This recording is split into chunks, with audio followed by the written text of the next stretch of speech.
सिंधुदुर्गमध्ये रवींद्र चव्हाणांमुळे युती तुटली असा आरोप निलेश राणेंनी केलाय।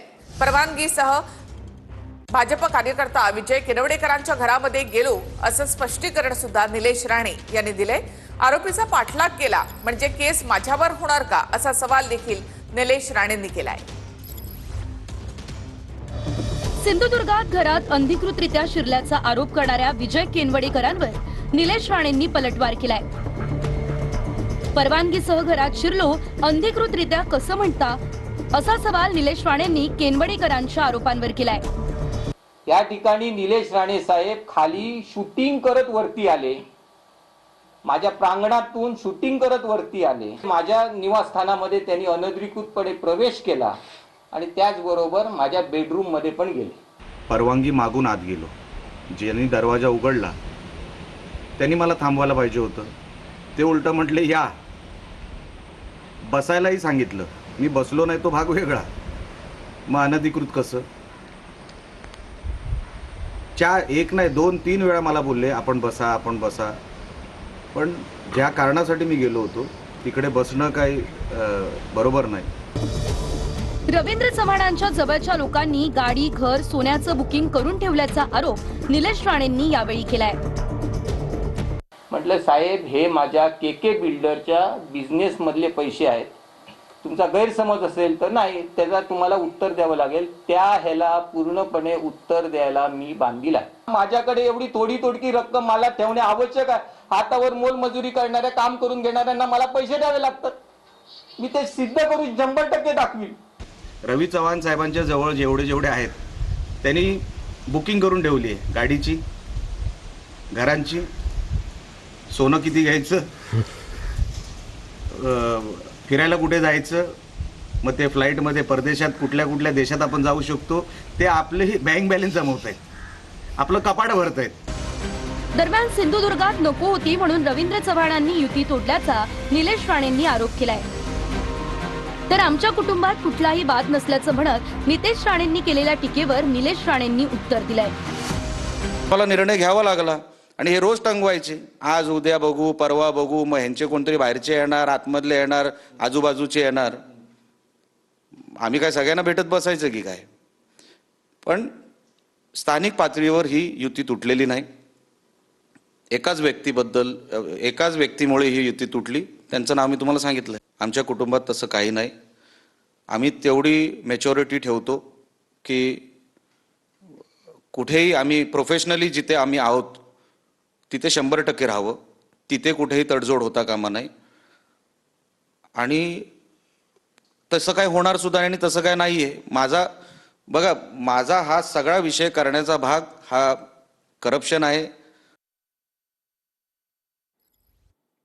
तर सिंधुदुर्गमध्ये स्थानिक निवडणुकांमुळे महायुतीमधला वाद टोकाला गेलाय। 2 तारखेपर्यंत युती टिकवायची आहे असं वक्तव्य रवींद्र चव्हाणांनी केलंय। यावर युतीबद्दलचं वक्तव्य ही धमकी असल्याचं निलेश राणे म्हणाले। तर विचारधारेवर झालेली युती कायम राहील असं उपमुख्यमंत्री एकनाथ शिंदे यांनी म्हटलंय। तर सिंधुदुर्गमध्ये स्थानिक निवडणुकांमध्ये महायुतीमधला वाद मात्र टोकाला गेलेला आहे। यावर इतरही नेत्यांनी काही प्रतिक्रिया दिलेल्या आहेत। तर 2 तारखेपर्यंत युती टिकवायची आहे असं रवींद्र चव्हाण यांनी म्हटलं। त्यानंतर मग युतीमध्ये नक्की काही वितुष्ट आहे का अशी चर्चा देखील सुरू झाली आहे। तर युतीबद्दलचं हे वक्तव्य म्हणजे धमकी आहे असं निलेश राणेंनी म्हटलंय।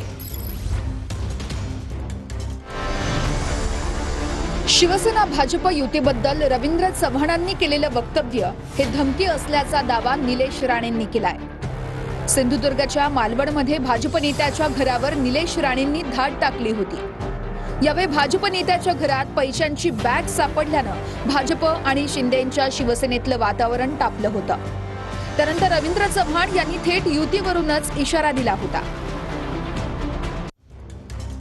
युतीबद्दलचं वक्तव्य ही धमकी आहे असं निलेश राणे यांनी म्हटलं। तर बाळासाहेब आणि अटलजींच्या विचारधारेवर झालेली ही युती कायम राहील असं उपमुख्यमंत्री एकनाथ शिंदेंनी म्हटलेलं आहे। तर रवींद्र चव्हाणांचा राणे कुटुंबावर वैयक्तिक राग असल्याचं निलेश राणे म्हणाले। तर 2 तारखेपर्यंत युती टिकवायची असं वक्तव्य रवींद्र चव्हाणांनी केलं। म्हणतात की रवींद्र चव्हाणांचे लोक पैसे वाटतायत? एक मिनिट थांबा जरा, एक मिनिट. 2 तारखेपर्यंत मला युती टिकवायची आहे. मी नंतर उत्तर देईन. चला, खोटं आहे. ठीक आहे. त्यांचा कुठेतरी राग दिसतोय या जिल्ह्यावर तरी, आमच्या कुटुंबावर तरी, किंवा काहीतरी त्यांचं वैयक्तिक दिसतंय, काहीतरी पर्सनल वॉर दिसतोय. आणि आम्ही पर्सनल वॉर राजकारणात कोणाचीच करत नाही. 2 तारखेपर्यंत युती टिकवायची आहे, त्यानंतर मी बोलेन. याचा अर्थ काय काढायचा? ही धमकी आहे. म्हणजे धमकी द्यायची तर सरळ द्या ना, सरसकट सगळ्यांना. कोडवर्डमध्ये धमकी नसते. मी सन्माननीय फडणवीस साहेबांचा टाइम देखील मागणार आहे निवडणूक झाल्यानंतर. युतीवरून रवींद्र चव्हाणांनी केलेल्या वक्तव्यावर शिंदेच्या शिवसेनेचे खासदार श्रीकांत शिंदे यांनीही नाराजीच्या सुरात प्रतिक्रिया दिली आहे. पुढे युती टिकवायची की नाही हे रवींद्र चव्हाणांनाच विचारा, असं श्रीकांत शिंदे म्हणाले. तर विचारधारेवर झालेली युती कायम राहील असं वक्तव्य एकनाथ शिंदेंनी केलंय. आता बोलताना चुकून बोललं गेलं असेल त्याचा त्याला गांभीर्याने घ्यायची गरज नाही. ठीक आहे, भारतीय जनता पक्षाचा झेंडा फडकला म्हणजे फार काय कमवलं असं तर भागरे. त्या झेंडा फडकल्यानंतर जनतेची कामं करण्याकरता ते नेतृत्व पाहिजे. एरवी त्या नुसत्या त्या खुर्चीला घेऊन काय बघायचं. हे गाडीमध्ये बसा, आम्हाला अडचण झाली तरी सुद्धा आम्ही थोडंसं ऍडजस्ट करू. पण उद्याला तुम्ही जर आम्हाला ढकलणार असाल तर बाकी मग पुढे कोण कोणाला ढकलतो ते बघू. मला वाटतं 2 तारखेपर्यंत भांडणं करू नका, आपसात काही वाद करू नका असा त्याचा अर्थ आहे. कारण आता सध्या आम्ही काही ठिकाणी एकमेकांच्या विरोधात लढतो आहोत आणि म्हणून काही ठिकाणी टीकाटिप्पणी होते आणि म्हणून त्यांनी सांगितलं की बाबा 2 तारखेपर्यंत की आपण भांडू नका, हा त्याचा म्हणण्याचा निश्चित अर्थ असेल. स्थानिक स्वराज्य संस्थांची निवडणूक ही कार्यकर्त्यांची निवडणूक असते. कार्यकर्त्यांची निवडणूक असल्यामुळे मोठ्या प्रमाणावरती सर्वच राजकीय पक्षातील कार्यकर्त्यांचे ऍस्पिरेशन्स हे निवडणूक लढवण्यावर असतात. त्यातून ग्राउंड लेवलला काही वाद होत असतात, काही मतभेद होत असतात. त्याच्यातून क्षणिक म्हणजे मोमेंटरी अशा प्रकारची काही विधानं काही लोक करत असतात आणि त्यामुळे मला असं वाटतं की स्थानिक स्वराज्य संस्थांच्या निवडणुकी संपल्यानंतर हा पूर्ण विषय जो आहे तो संपेल. महायुती ही एकसंध आहे. रवींद्र चव्हाण म्हणाले 200 पर्यंत. मला माहिती नाही ते काय बोलले, मला माहिती ना. मग त्यांना विचारा, त्यांना पुढे पण टिकवायचे का. बघा, ही युती बाळासाहेबांनी, अटल बिहारी वाजपेयी, अडवाणी साहेबांनी विचारधारेवर युती झाली आणि आता आदरणीय देशाचे प्रधानमंत्री नरेंद्र मोदीजींच्या नेतृत्वाखाली हे एनडीएचं सरकार सुरू आहे. त्यामुळे ही आमची युती फार पूर्वीपासून विचारधारेवर युती झाली आणि ही युती कायम आहे. रवींद्र चव्हाणांनी युतीवरून केलेल्या वक्तव्यावर भाजप नेत्यांनी सावध प्रतिक्रिया दिली आहे. तर उद्धव ठाकरेंनी शिंदेच्या सेनेला यूज अँड थ्रो केलं जाईल असा दावा केलाय. 2 दिसंबर तक हमें युति कायम रखनी है, उसके बाद हम जवाब देंगे. मतलब यूज एंड थ्रो, अभी वो थ्रो करेंगे तो कितने दूर तक जाएगा पता नहीं. तर निवडणुकीमध्ये पैसे वाटणं ही लोकशाहीची हत्या असं दीपक केसरकर यांनी म्हटलेलं आहे. दीपक केसरकर यांच्याकडून देखील भाजपवर पैसे वाटल्याचा आरोप करण्यात आलाय. भाजपचे पैसे घ्या, मतदान शिवसेनेला करा असं देखील केसरकर म्हणाले.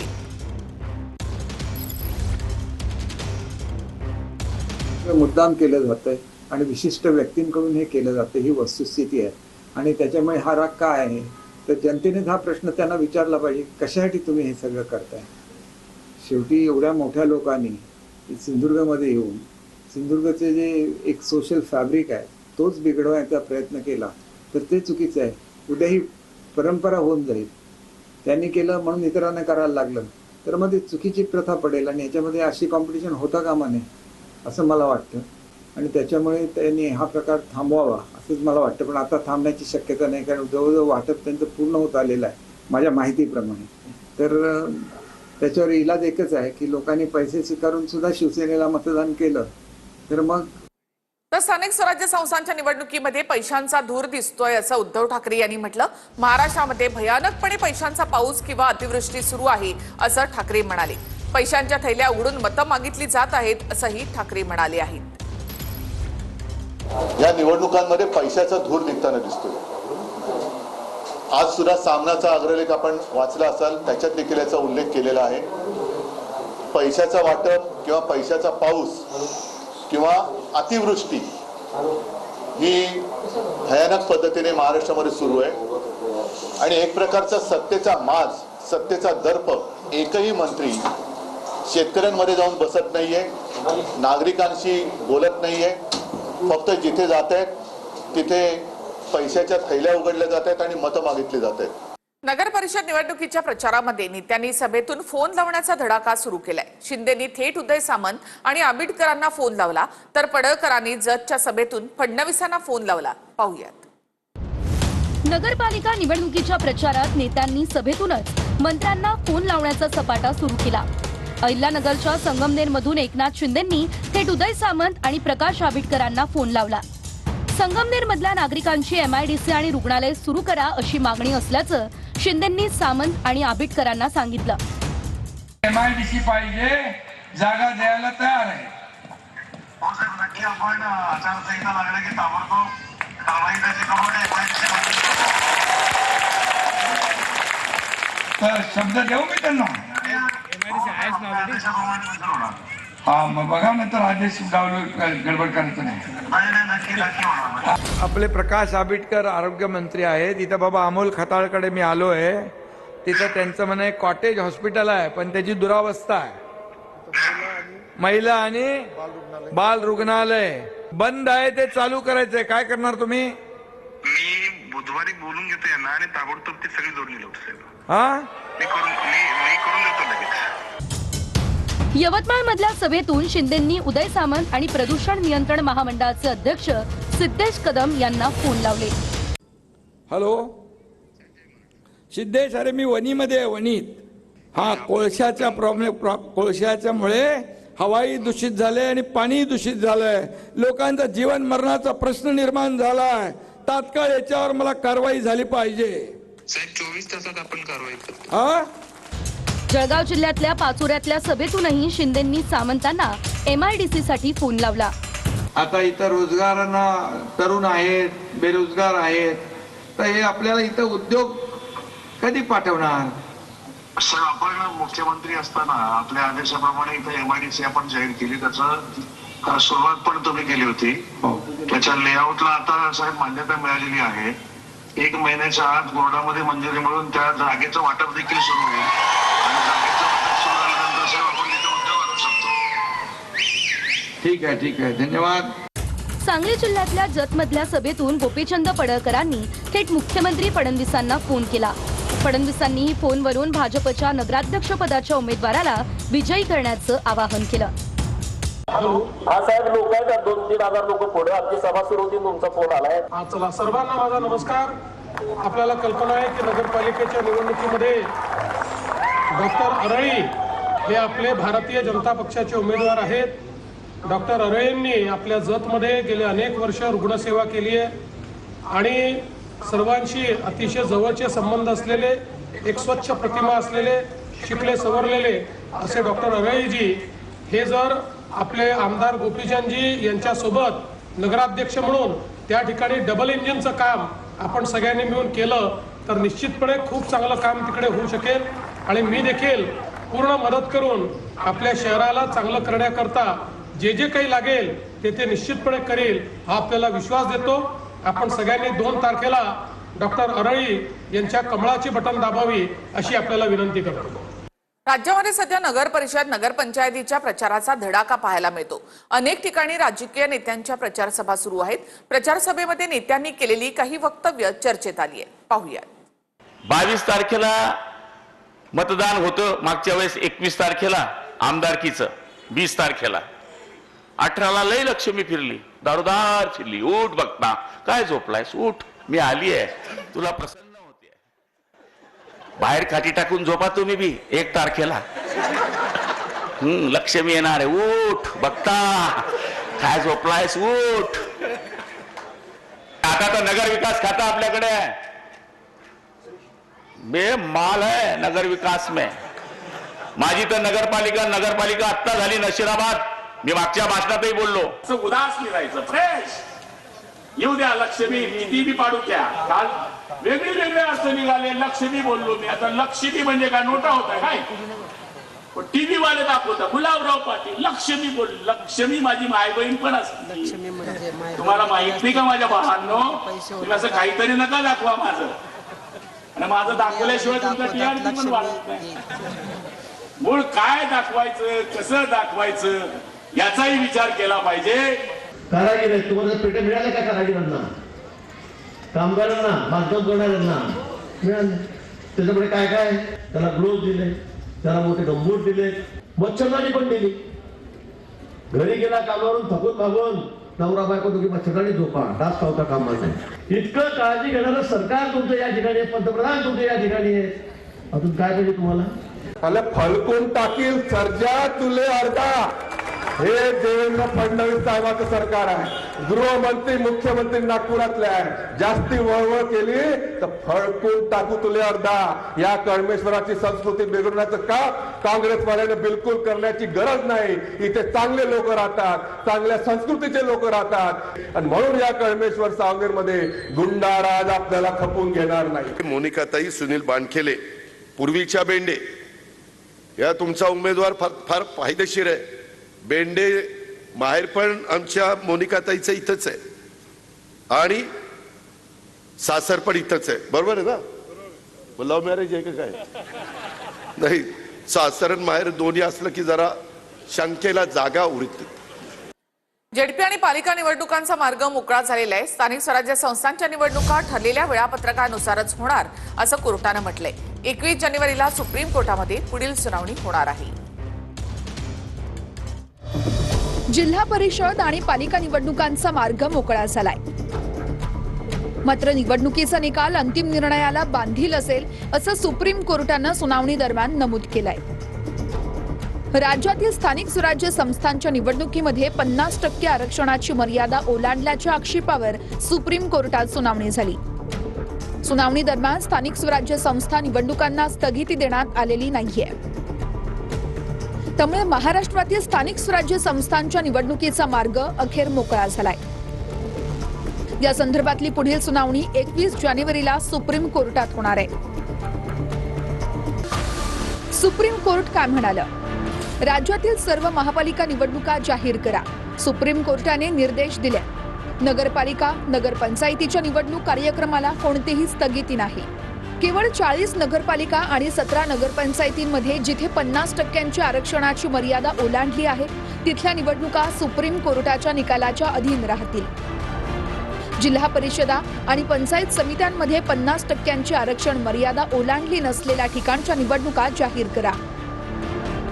50% आरक्षणाची मर्यादा ओलांडलेल्या ठिकाणी आरक्षणाची मर्यादा पाळून निवडणुका जाहीर करण्याची आयोगाला मुभा आहे. पुढील सुनावणी 3 न्यायाधीशांच्या समोर 21 जानेवारी 2026 होणार आहे.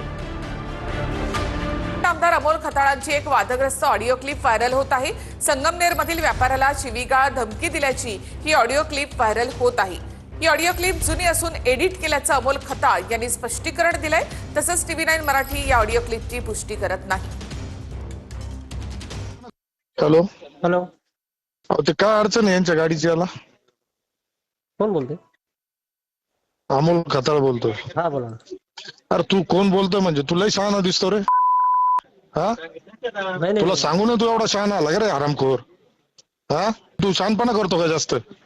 तुझा कोण मालक कोण आहे? कोणाचं आहे ते? कोण चालवतंय ते? नंबर पाठव, त्याला फोन करायला मला, नाही तर उद्या बंद करून टाकतो तुझं शोरूम. एवढा शहाणा आहे का तू? अरे हा, तुला त्यांनी सांगितलं कोण? तू मला विचारतो कोण बोलतो? आम्ही तुझ्याकडे पाहतो उद्या. माजला काय जास्त तू? अमोल भाऊ, विषय त्यांचा वेगळा आहे. त्यांची सर्व्हिस. अरे एक मिनिट, आता तू काय ती पाहतो मी. आता त्या गाडीचं काय करायचं? नंबर पाठव मला, त्याला फोन करायला मला. 10 मिनिटात त्याचा फोन आला पाहिजे मला. तू एवढा शहाणा आलाय का? नाही तर तुझं आहे ना, बघतो मी तुझं कसं तू इथं चालवतो. मग एवढा माजलाय तू रे? नाही, तो ऑडिओ जुना असून त्यामध्ये बरीचशी एडिट करण्यात आलेला असून गाड्यांचे पार्ट बदलण्याचा प्रकार बऱ्याच वेळेस झालेला होता.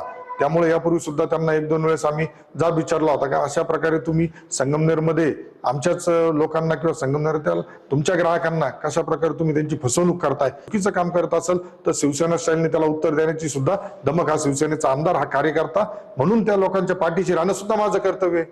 माझ्या भावना त्यावेळेस तीव्र होत्या आणि आजही जर त्यांच्याकडून यात सुधारणा झाली नाही तर निश्चित आमच्या भावना तीव्रच राहतील.